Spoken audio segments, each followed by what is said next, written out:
বহু বছর আগের কথা, একটি গ্রামে, নামকরা গ্রামে এক বেশ ধনী একজন মানুষ বসবাস করত এবং সে রাজবাড়িতে কাজ করত।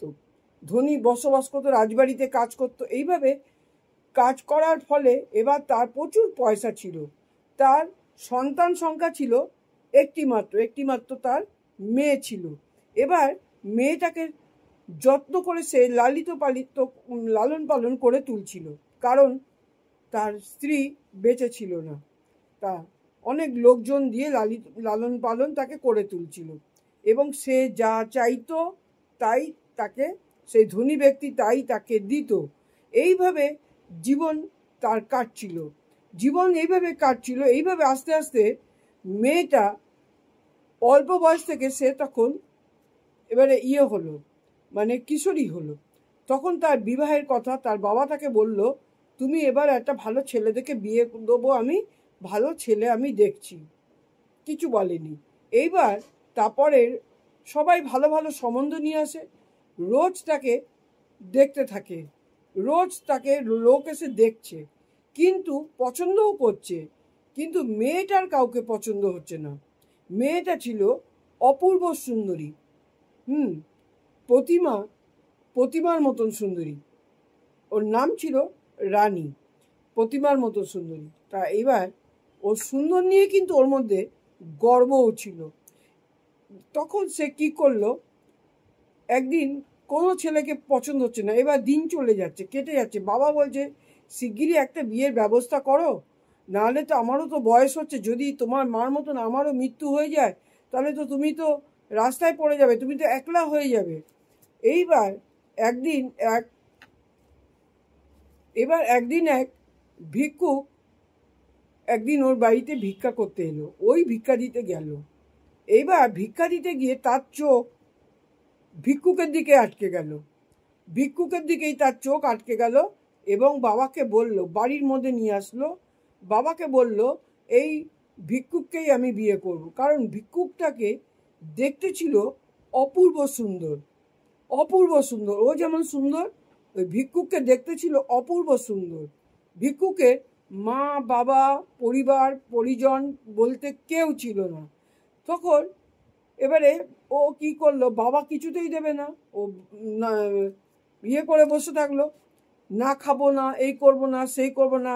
তখন বাবা বাধ্য হয়ে দিনক্ষণ দেখে ওই ভিক্ষুককে বাড়িতে রেখে তার সঙ্গে বিবাহ দিল। আচ্ছা, বিবাহের পরে দিনগুলো বেশ ভালোই কাটছিল।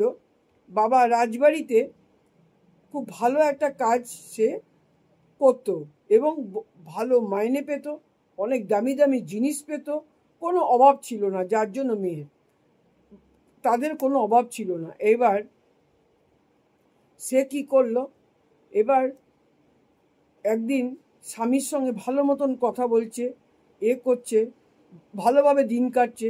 একবার কি হলো, ওর মনটা আসলে ওরমভাবে মানুষ হওয়াতে অহংকার হয়ে গেছিল আর দেখতে সুন্দর ছিল।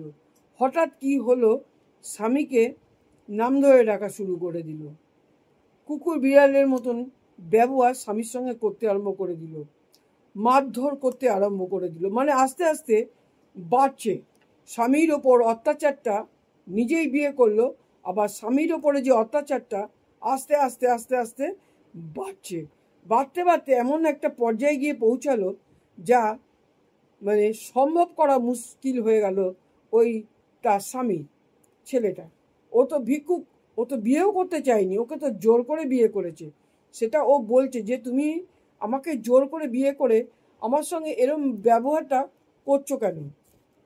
বলাতে তখন সে বলছে, আমি করব, এরকম ব্যবহার আমি করব। অনেক দিন খেতেও দিত না, চাকরের মতন খাটাতো, সব চাকরকে ছাড়িয়ে দিল। খুব অতি খারাপ ব্যবহার, যা কল্পনা করা যায় না। সেই বাইরে গিয়ে তার সঙ্গে, স্বামীর সঙ্গে সে খারাপ ব্যবহার সে আরম্ভ করে দিল এবং করতে থাকলো, নাম ধরে ডাকতে থাকলো। কোনো রকম একটা কিছুর মধ্যে একটুখানি খাবার ছুড়ে দিত, খাবারটা স্বামী নিতে পারতো না, কিন্তু সে বানাতো।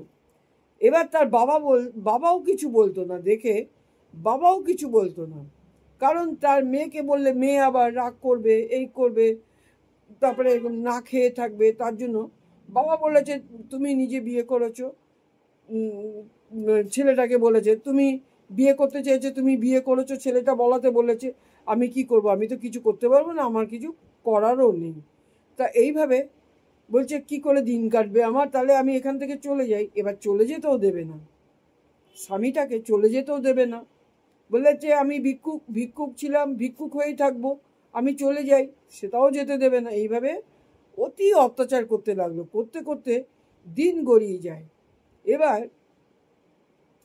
কি হলো, ওদের বিশাল বাড়ি, বিরাট বাড়ি, বাড়িটা ছিল বিরাট বাড়ি। মানে মানে এমন সময় আসলো তাকে ঝ্যাঁটালাতি মারতে আরম্ভ করে দিল। মানে এগুলো ওপরে বসে ঈশ্বর কিন্তু অবশ্যই দেখছিল, অবশ্যই দেখছিল। আর কি হলো, এরকম করতে করতে যখন নাকি কোনো পাপ কাজ করলে মানুষের চূড়ান্ত পর্যায়ে যতদিন না পৌঁছায়, মানে বলে না যেটা পূর্ণ না হলে তার কোনোদিন ইয়ে হয় না, যখন তার পাপের ঘোড়া পূর্ণ যদি না হয় তা ততদিন সে থাকবে ঠিক। তা কি হলো, ওর বাবা কাজ করছিল, এটা ছেলেটা কাউকে বলতোও না, বাইরের কেউ জানতোও না। তা একদিন তার পাপের ঘোড়া ওপরে পূর্ণ হলো।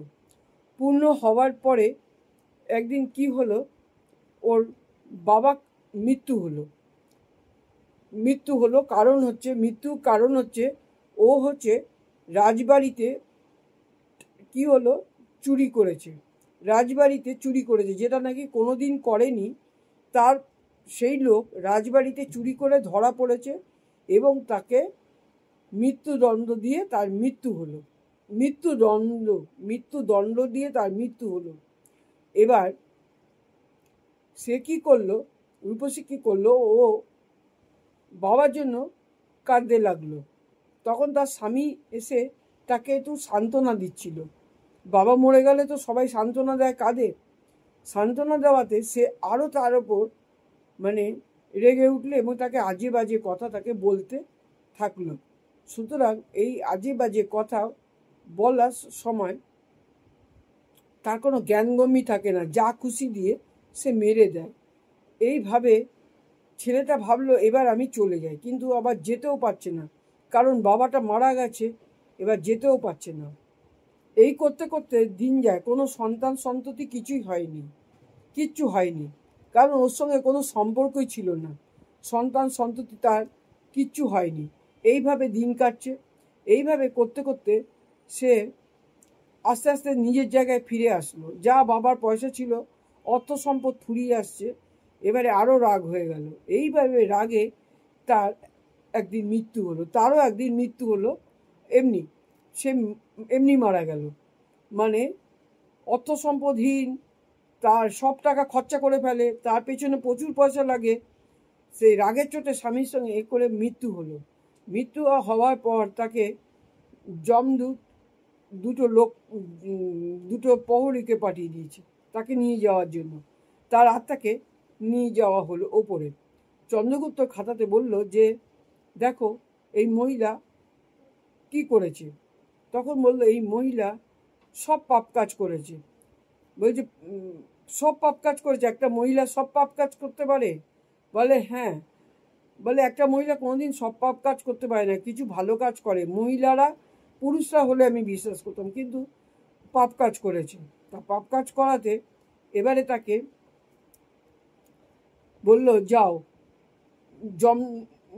যমরাজ যখন দেখে নিল যে পুরো সত্যি পাপ কাজ করেছে, বলছে একে যাও, একে নরকে গমন করে দাও।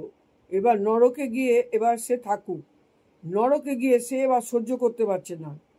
মানুষের মন একই থাকে, মানুষের আত্মা একই থাকে, মানুষের দেহর পরিবর্তন হয়, মানুষ জন্মায়। গীতায় যখন লেখা আছে এবং বিভিন্ন পুস্তকে যে লেখা আছে, মানুষ জন্মগ্রহণ করে এবং ভালো কর্মে ভালো ফল, খারাপ কর্মে খারাপ ফল। তাই জন্য বলা হয় খারাপ কর্ম না করে ভালো কর্ম করো, ভালো ফল লাভ করো। ভালো ফল লাভ করলে তোমার জন্মটা যদি হয়ে থাকে তাহলে ভালোই হবে। তখন ওকে পর পর ওকে সেই 84 লক্ষ জনিতে পাঠিয়ে দেওয়া হলো, পরপর ওইভাবে আসবে। এইবার ওর বউ মরে যাওয়াতে যে স্বামী বেঁচে ছিল, এবারে বিনয়, স্বামী যে বিনয় বেঁচে ছিল, কি হলো, এবারে ও কি করলো, ও হচ্ছে বউয়ের জন্য শোকে কাতর হয়ে যাচ্ছে, শোকে কাতর হয়ে যাচ্ছে। এই করতে করতে ওরও একদিন আস্তে আস্তে বয়স হয়ে গেল। ও কিন্তু কোনো বিয়ে করলো না, ওই বাড়িটাতেই কোনো মতে থাকতো এবং ভিক্ষা করে খেত। সেই বাড়ির জৌলসার ছিল না, কিচ্ছু ছিল না। হ্যাঁ, সেই বাড়ির কিছু অংশ আবার রাজামশাই নিয়েও নিয়েছিল। একটুখানি জায়গার মধ্যে ও থাকতো এবং ভিক্ষা করে খেত, ভিক্ষা করে খেত, ঈশ্বরের নামগান করত। ঈশ্বরের পুরো নামগান করতে করতে তার জীবন অতিবাহিত হলো। এইভাবে হতে হতে এবারে একটা দিন আসলো, ওর বয়স হয়ে গেল, ও একদিন এই দুনিয়া থেকে মারা গেল, দুনিয়া ছাড়লো, মারা গেল এবং কোনো কষ্ট না পেয়েই মারা গেল। এবার যখন ওরম যমদূত, যমরাজের লোক দুজন করে নিতে আসে, এবার তারা নিতে এসেছে, তাদের সঙ্গে সে শান্ত মনেই কিন্তু চলে যাচ্ছে। এবার সেই যমরাজে গিয়ে সে মাথা নিচু করে দাঁড়িয়ে আছে। মাথা নিচু করে দাঁড়িয়ে থাকাতে এবার কি হচ্ছে, মাথা নিচু করে দাঁড়িয়ে আছে, এবারে বলছে, যমরাজ মনে করছে যে এ অনেক পাপ করেছে। তখন বলছে, চিত্রগুপ্ত খাতা দেখো কি কি কি পাপ করেছে ও, সেসব বার করো, অনেক পাপ করেছে। ও যেরমভাবে দাঁড়িয়ে আছে, চিত্রগুপ্ত খাতা বার করেছে, সব কটা রাইট চিহ্ন, একটাও কাটা চিহ্ন ছিল না তার জীবনীতে। তা বলছে এটা আবার কি করে হয়, তাহলে ও এরম মাথা নিচু করে দাঁড়িয়ে আছে কেন? তখন চিত্রগুপ্ত বলল, ওই যে এসেছিল মেয়ে ছেলে, যাকে আপনি বলেছিলেন ও পাপ কাজ করতে পারে না, সে এর সঙ্গে এত খারাপ ব্যবহার করেছে, এত খারাপ ব্যবহার করেছে, কুকুর বিড়ালের সঙ্গেও লোকে এমন কিছু করে না যা স্বামীর সঙ্গে করেছে, স্বামীর সঙ্গে এরকম খারাপ ব্যবহার করেছে। তার আর ও বরং একটা এমন মানুষ, সে সহ্য করেছে, ওকে একটা বাজে কথাও বলেনি, ওকে তো মারধর তো দূরের কথা, বরং ওদের রান্না করে ওর বাবাকে ওকে খাইয়ে গেছে এবং ও ভিক্ষা করতে এসেছিল, ওকে ও জোর করে বিয়ে করেছে, ও বিয়ে করতে চায়নি, জোর করে বিয়ে করেছে। তারপর ওকে কয়েকদিন ভালো ব্যবহার করে, তারপর থেকেই মানে তার মানে 7 দিন বাদে থেকেই তার সঙ্গে এরকম খারাপ ব্যবহার আরম্ভ করে দিয়েছে। এরকম করে করে তার জীবনটা গেছে এবং সে কোনো বিবাহ করেনি, তার কোনো সন্তানও নেই। ওই রাজবাড়ির যে ঘরে থাকতো, সেই ওর বাবাও চুরি করেছিল, তারও ওই যে ব্যবস্থা হয়েছে সেটা আপনাকে বলেছি, চিত্রগুপ্তর খাতায় সব থাকে সেটা বলেছি, সেটা ওর বাবা ছিল। তা ওকে রাজবাড়ি থেকে কোনো কাজ না দিক, ওকে একটা ঘরে থাকতে দিয়েছিল, অনেক বড় বাড়ি ছিল, সব নিয়ে নিয়েছিল, কারণ ওর বাবা চুরি করেছিল, চুরি করতো না কিন্তু চুরি করেছিল ওর সঙ্গে খারাপ ব্যবহার করার জন্য। এটা যমরাজ বলল, ওর সঙ্গে খারাপ ব্যবহার করেছিল বলে ওর বাবা চুরিটা করেছিল, নাহলে ওর বাবা চুরিটা করতো না, চুরি দায়ে তার মৃত্যুদণ্ড হয়েছিল, সেটাই হচ্ছিল তো ওর বাবা। তখন ওর বাবাও নরকগামী হয়েছে, কারণ মেয়েকে কোনোদিন শাসন করেনি, কোনোদিন কিছু বলেনি, তার নরকগামী তো হতেই হবে। মেয়েটাও হয়েছে। এবার ও দাঁড়িয়ে বলল যে আমার স্ত্রীকে আর আমার শ্বশুরকে নরক থেকে উদ্ধার করুন। অনেক বলছে তুমি স্বর্গলোকে যাবে। তখন ও বলছে যে না, ওর নাম যেমন ছিল বিনয়, ও বিনয়ভাবেই বলছে আমি স্বর্গলোকে যেতে চাই না, আমার স্ত্রী আমার শ্বশুর যে নরকে গেছে, বলছেন নরকে একদম 84 লক্ষ জনি, আমি তাতেই যেতে চাই, আমি আমার পুণ্য আমি নিতে চাই না, আমার পুণ্য ওদেরকে দিয়ে দিন, আমি নরকগামী হতে চাই। অবাক মানে অবাক হয়ে যাচ্ছে যমরাজ, অবাক।